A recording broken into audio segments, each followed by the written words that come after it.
بسم الله الرحمن الرحيم الحمد لله رب العالمين الصلاة والسلام على نبينا محمد وعلى آله وصحبه أجمعين أما بعد. Dans Surat al-Falaq, le musulman, le croyant demande à Allah tabaraka wa ta'ala de le préserver contre le mal externe, min sharri ma khalaq, contre le mal qu'il a créé, wa min sharri ghasiqin idha waqab, contre le mal de la nuit lorsqu'elle vient, wa min sharri naffathati fil uqad, et contre le mal de celles qui soufflent dans les nœuds, les sorcières qui veulent justement faire du mal, wa min sharri hasidin idha hasad, et du mal de l'envieux qui peut justement nous atteindre par un mal. Nabi alayhi salatu wasallam dit le mauvais œil, il emmène l'homme dans la tombe et le chameau dans la marmite. Dans cette sourate-là, le musulman demande à Allah tabaraka wa ta'ala de le préserver contre le mal externe. Dans la sourate suivante, sourate An-Nas, le croyant va demander à Allah tabaraka wa ta'ala de le protéger contre le mal interne, contre le mal qui est provoqué par lui. Car dans Surat al-Falaq, ce mal-là, ce n'est pas toi qui le dirige, ce n'est pas toi qui le gère. Il y a des gens qui n'ont rien fait, n'ont pas causé justement ce mal qu'ils ont subi. Une personne qui éprouve de la jalousie à son égard parce qu'il a réussi dans ses études, parce qu'il a réussi dans sa vie de famille, il n'a rien fait comme erreur. Son erreur, c'est d'être parfait ou d'être quelqu'un de compétent, quelqu'un de motivé.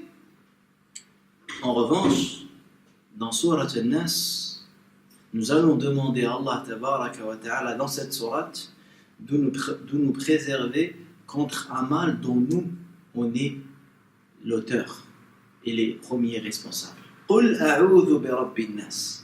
Dis, a'udhu, je demande protection, je demande le refuge, bi rabbin nas, au Seigneur des hommes, malikin nas, le roi des hommes, ilahin nas, le Dieu des hommes.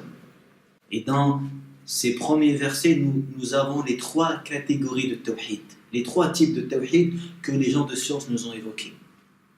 Bi Rabbin Nas, le Seigneur des hommes, et il y a le tawhid de la seigneurie, tawhid al-Rububiyyah, qui affirme qu'Allah tabaraka wa ta'ala est le seul créateur, le seul pourvoyeur, le seul gérant de l'univers.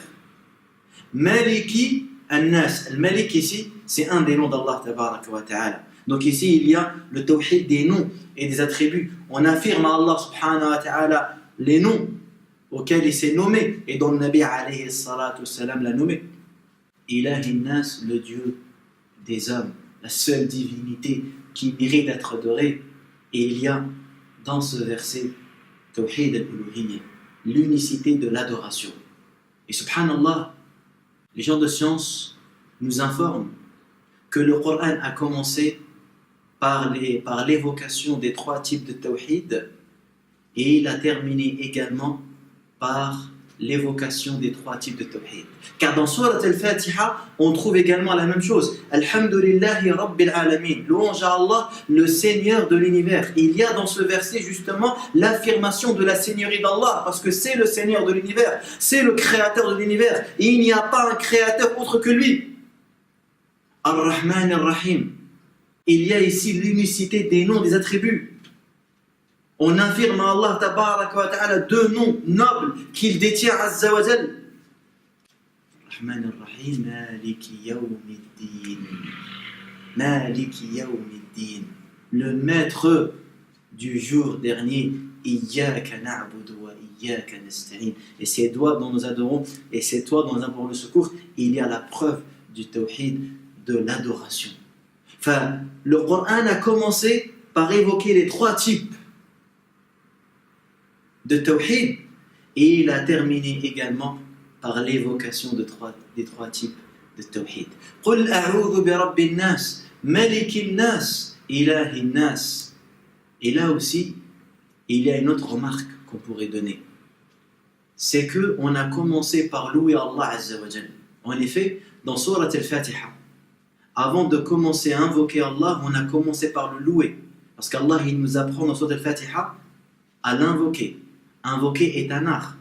Et parmi l'éthique et le comportement que doit avoir le musulman quand il veut invoquer Allah, c'est qu'il commence tout d'abord par le louer. Quand un jour, un Nabi alayhi salam avait un homme invoquer Allah Azza wa Jal directement sans commencer par exprimer la grandeur d'Allah et à prier sur le Nabi alayhi salam, et il a dit Ajila hada. Celui-là il s'est pressé. Puis après il lui a appris, quand tu veux invoquer Allah Azza wa Jal, commence tout d'abord par louer Allah. Une fois que tu l'as loué, commence par prier sur le Nabi alayhi salam. Une fois que tu as prié sur le Nabi alayhi salam, tu es prêt maintenant à invoquer Allah Azza wa Jal.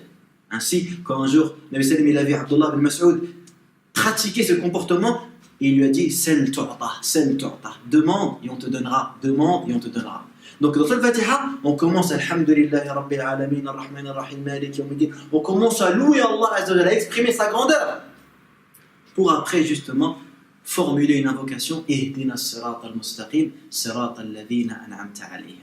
Dans Surat An-Nas, on trouve également la même chose. Qul a'udhu bi rabbin nas. Rabbin nas, le Seigneur des hommes, Malikin nas, le roi des hommes, Ilahin nas, le Dieu des hommes. Et là, je commence justement à préciser de quoi je veux qu'Allah tabaraka wa ta'ala me protège et me préserve. Min sharril waswas al-khannas. C'est une remarque qui est très importante, chers frères, chères sœurs, qu'il faut tenir en considération. Dire, on commence par évoquer Allah tabaraka wa ta'ala, exprimer sa grandeur, subhanahu wa ta'ala, avant même de demander le sujet qu'on veut. D'ailleurs, le nom le plus important qu'Allah Azza wa Jal détient, quand les gens de science ont beaucoup cherché concernant le hadith qui stipule que Allah tabaraka wa ta'ala détient un nom, et à chaque fois qu'on lui demande par ce nom-là, Allah il exauce. Al-Ism al-A'zam, le nom le plus important. Les gens de science ont beaucoup cherché quel est ce nom-là. Ibn Hajar al-Asqalani a cité plus de 14 avis dans Fath al-Bari. Al-Shawkani, il en a même cité plus. Al-Hasil, les deux hadiths qu'on a, dans lesquels Nabi sallam affirme qu'il y a réellement le nom d'Allah Azza wa Jalla al-A'zam, il commence par justement louer Allah avant de formuler une demande. Un jour, il y en a un qui disait Allahumma inni as'aluka bi annaka anta Allahu al-wahid al-ahad as-samad alladhi lam yalid wa lam yulad wa lam yakul lahu kufuwan ahad. Ici, النبي صلى الله عليه وسلم لقد سأل الله باسمه الأعظم الذي إذا دعي به أجاب وإذا سئل به أعطى. Il a demandé à Allah Azza wa Jal par le nom le plus important qui par lequel lorsqu'on lui demande il donne et lorsqu'on le sollicite il accorde. La majorité des savants estiment que Ism Allah al-A'zam c'est Allah. Et Ibn al-Qayyim il estime que c'est Al-Hayy al-Qayyum.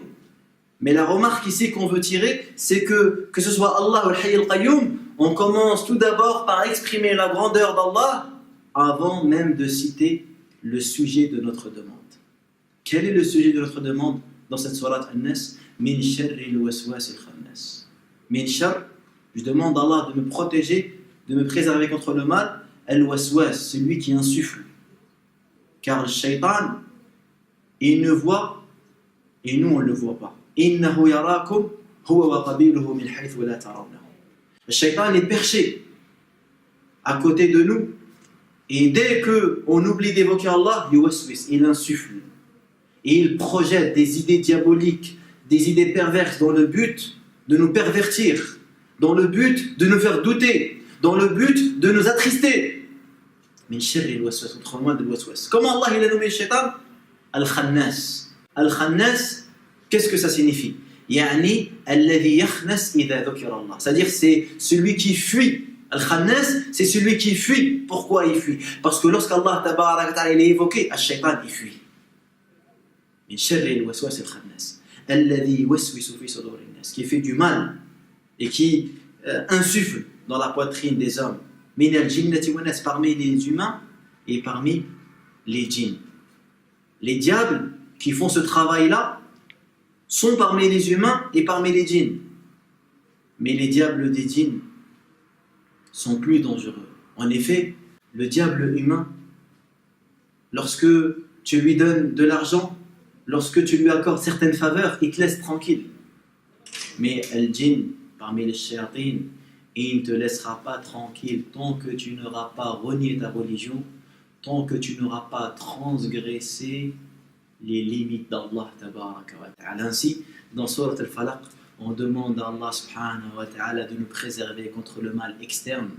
Et dans Surat al-Nas, on demande à Allah de nous préserver contre le mal interne. Parce que c'est lorsque nous, on oublie d'évoquer Allah, lorsque nous, justement, on faiblit, lorsque nous, justement, on se détourne du rappel d'Allah, que le shaitan commence à faire des waswas, que le shaitan commence à nous donner des idées diaboliques, des idées mauvaises, qui nous égarent et qui nous éloignent du droit chemin. Alors que si on était resté vigilant, on était resté justement dans le rappel d'Allah fréquemment, le shaitan aurait eu moins d'emprise et moins d'influence sur nous. نسأل الله سبحانه وتعالى أن يعيذنا من الشيطان وشركه سبحانك اللهم وبحمدك أشهد أن لا إله إلا أنت أستغفرك وأتوب إليك